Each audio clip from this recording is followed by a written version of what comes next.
What is up with y'all, everybody? It's your boy Cam. Today is game day as the Dallas Wings take on the Minnesota Lynx at 2:30. And before I get into this game, let's talk about from Friday night's game that I went to.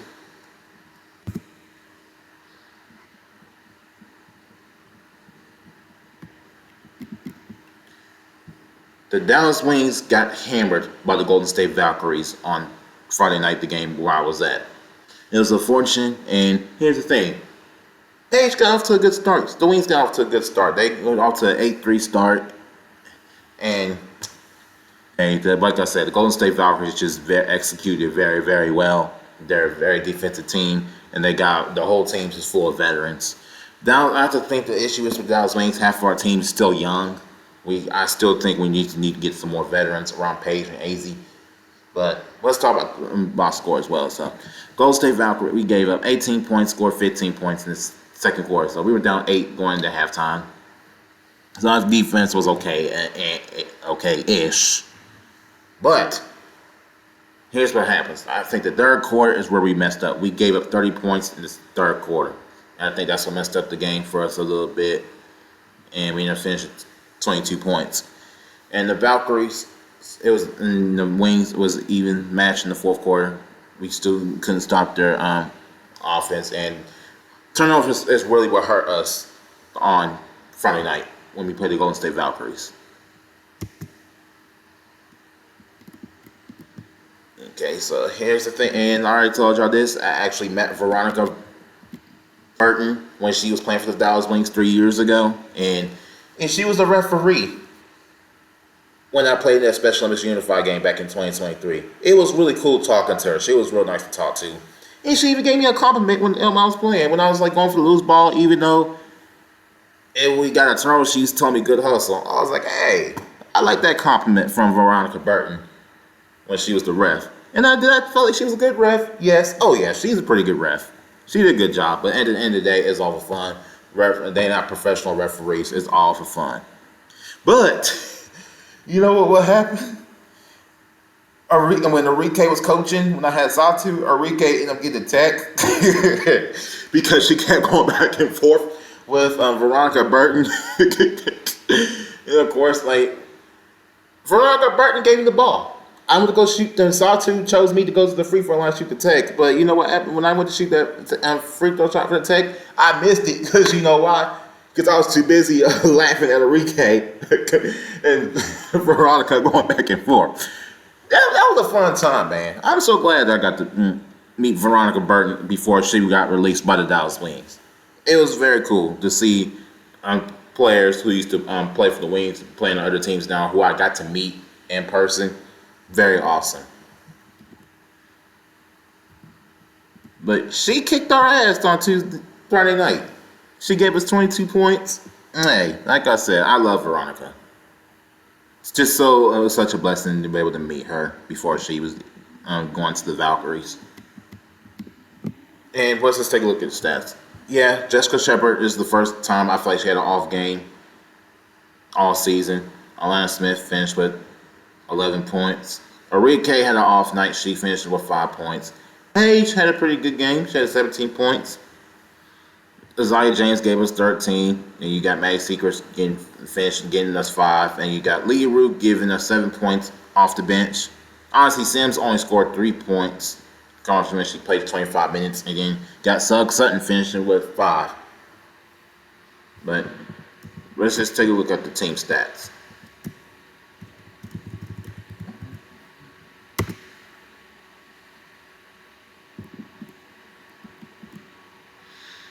Yep, the Wings shot 34% from field goal range. The Golden State Valkyries finished with 46%, and we shot 28% from three-point range, and the Valkyries shot 35% from three-point range. You know what hurt us last night on Friday night also? We went 71% from the free throw line. And the Valkyries shot 89% from free throw line. We just got to do better at our free throws. That's been a problem a little bit lately. I think why we've been losing games because we've been missing free throws. I think that was also what's going on. And here's the end. we got the most offensive rebounds than the Valkyries did. But I think it was even on the rebounding overall for both teams. And we had 13 turnovers on Friday night, and that's what hurt us. And then they gave us the most fast points, and they had the most points in the paint. And that's what the most they had. But we just gotta come back and do better today against the Minnesota Lynx. We just gotta bounce back. Just hopefully AZ be back by Wednesday night. Hopefully she be back when we play the Toronto Tempo, because we're definitely gonna need her. We're gonna make a big playoff run going to this season. We gotta start showing up against these good teams. We have not been doing that lately. And let's take a look at the schedule for the Wings coming up.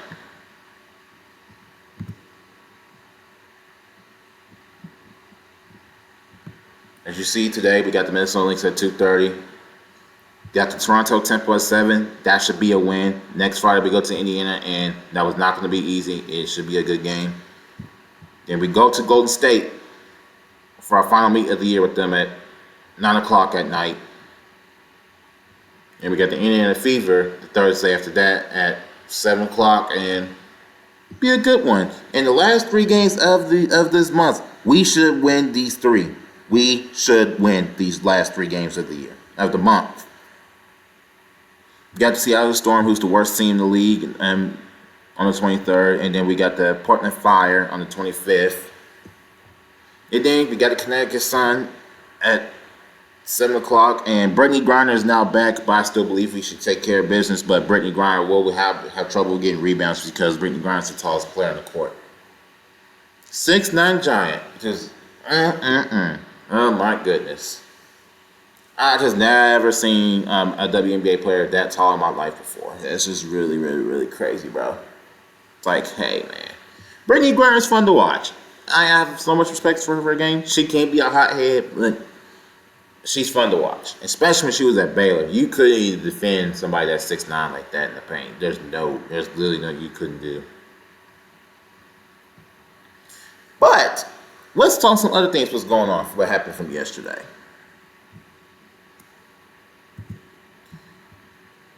DinJonai Carrington had a flagrant penalty too on Sophie Cunningham. And that was some bullshit right there. What she did. That was just, come on.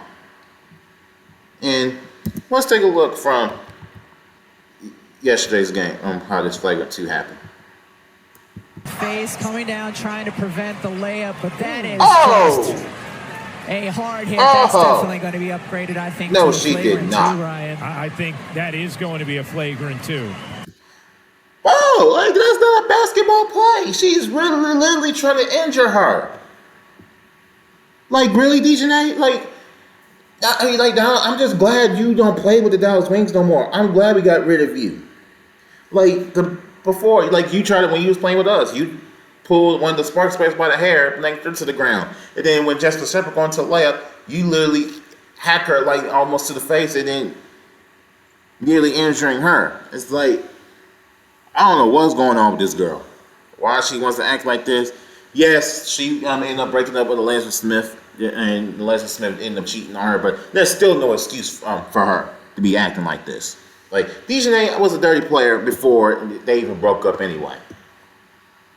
It's like, I'm just glad they both gotten out of here before this drama happened. I'm just glad Elijah Smith and DinJonai are not playing for the Wings no more. I'm telling you, if they were still on this team right now, the Dallas Wings locker room would have been, drama would have been bad right now if it was to happen. Let's take a look at it again. Face coming down, trying to prevent the layup, but that is just a hard hit. That's definitely going to be upgraded, I think, to a flagrant 2, Ryan. I think that is going to be a flagrant 2. There is wind up, there is follow through, there's potential. But let's look at it again. Look at it again. Let's look at it one more time. Prevent the layup, but that is just a hard hit. That's definitely going to be upgraded, I think, to a flagrant 2, Ryan. I think that is going to be a flagrant 2. Look at DinJonai's ass. Look at her. She all of a sudden she didn't want that smoke with her. Girl. You didn't want that smoke when Sophie was coming after you. Like, oh my God. Like, DinJonai, I don't know what's going on with you, girl. It's like, you can't just like want to try to injure somebody, but when they come after you, you don't want the smoke all of a sudden. Like, no, that doesn't work like that. I'm telling you, she gonna mess with the wrong person one day. She doesn't try to do somebody else. There is wind up. There is follow through. There's potential for injury. Without Sophie Cunningham in a vulnerable position in the air. Oh, wow. Yeah. Oh my gosh. There's no question why. But you know the thing is, she still made the and one though. Yay, Sophie, you still got the bucket on her though. Even though she did what she did was wrong. I stand with you, Sophie. Like, yeah, you gotta stick up for yourself, girl. There you go. What a way to stand up for yourself. That's a good girl right there for Sophie. Sophie Cunningham got up and took it. Get her ass. Get DinJonai's ass. Let her know that ain't gonna tolerate down here. Like, hell no. No. Nah, DinJonai, you can't just try to injure somebody all of a sudden you don't want that smoke. That don't work like that. You know what the funny part is? Here's what Stephanie White had to say.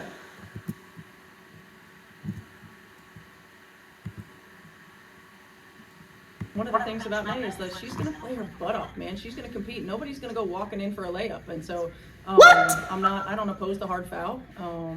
But I also don't think that she intentionally went for the net. What? Seriously, Stephanie? Do you not hear yourself again? Hear yourself again. I also don't think that she intentionally went for the net. You don't think she intentionally went to her neck? Are you blind, Stephanie White? Are you blind? Are you kidding me? How you gonna say that? Well, first of all, just because she was your former player, you coached for the Connecticut Sun, it don't mean shit anymore. You don't even coach her no more. She not even in Connecticut no more. You took the job at the Indiana Fever. You got Caitlin Clark, Sophie, you and Aaliyah Boston. That's who you coaching now. You gotta defend them. You not willing to defend Sophie Cunningham, but you defend your own player, former player, who's on the opposite team of y'all now. Like, what is you doing? This is the type of stuff that just gets Stephanie in trouble. It's like, Indiana Fever, I'm not a fan of y'all. Y'all need to fire her after this season's over with. She's not the right coach for y'all. She does not stick up for Caitlin. She does not stick up for her team. Sometimes she'll stick up for Caitlin, but she did not once defend Sophie. She defended DinJonai Carrington. It's like, oh my God. And look at Caitlin Clark's face. Like, she looks irritated because she's like, how are you just gonna defend my DinJonai? How you gonna defend an opponent player, but you not defend your own players? Look how she reacts. Just watch it with Caitlin. Oh, let's look at it again. Nobody's going to go butt off, man. She's going to compete. Nobody's going to go walking in for a layup. And it, like, you see, she's thinking like, why are you defending somebody who tried to injure my own teammate? It's like, what? Caitlin Clark needs a better coach. If not, if they're not going to get the right coach or just get the right pieces around her, they just got to free Caitlin Clark, and I just don't see her leaving anytime soon. It's okay. If Caitlin Clark seems to be really happy in Indiana, hey, that's on her. That's her choice. But if she doesn't get a ring within like couple more years, she probably will want out. She probably will. All right, man. One more thing before I get I want to get into. You see this bullshit? What is she talking about white privilege? What does race have to do with you being a dirty player and ejecting Sophie? And you get ejected from the game. What does race have to do with this, DinJonai? First of all, you started this incident. You decided to play dirty, trying to injure Sophie, and you elbow her in the face. And then, I think that this loss was on you, DinJonai. You cost your team the loss. You cost it. If DinJonai would have stayed in the game, and she had 8 points in 3 minutes. I felt like if DinJonai would have stayed in the game and she did anything stupid, the Chicago Sky might Maybe. I'm not saying they would, but they possibly could have pulled off the upset against the Indiana Fever. I feel like they could have had a stronger chance to win because DinJonai is one of their best defenders on the court. She's a great defender, but again, her mouth is the problem. Like, here's the thing. It's like, oh my God. It's like, here's what happened. So, Sandy Bardello was so pissed off about her player, Daria Sabali, who is Satu's sister. Like, and then when Angel Reese did not intentionally to hurt her, she didn't mean to. And then Sandy Bardello is gonna call Angel Reese protect this species. I feel like that was a racist comment. That was. But did the WNBA discipline Sandy Bardello? Yes. Because that wasn't right of her to say to Angel Reese. I may not like Angel Reese, but still, you should say it to somebody like that. It's like no. It's like you can't call somebody that. But Sandy Bardello said she apologized, and then they both move forward. It's just we all get emotional, man. It happens. It happens, man. But it's all right. We got to move forward at the end of the day. But DinJonai, you gotta stop wilding, girl. You gotta stop being a dirty player. It's like I don't think you're gonna be in the league too much longer, or nobody else is gonna want you after this. It's like you've been on the Connecticut Sun, you've been on the Dallas Wings, you've been on the Minnesota Lynx, you've been on the Connecticut Sun. It's like, and you're now with Chicago. It's like the 15 you've been on for the past couple of years, DinJonai. It's like if you've been on different teams like 3 to 4 years of your career, nobody's gonna want to deal with you anymore. It's like nobody's gonna want to deal with you. I was like, what does race have to do with you being a dirty player towards Sophie Cunningham and trying to injure her? Like, come on, DinJonai. You're better than that. And I hope that the WNBA suspends her. I really hope they do. It's like, hey, bro. That's all I can say, man. But obviously, on the next podcast, hopefully the Dallas Wings will win today against the Minnesota Lynx, and hopefully AZ Fudd will be back soon. Keeping her in prayers. Hopefully she heals up. Definitely going to need her for the rest of the season. We want to make a deep playoff run.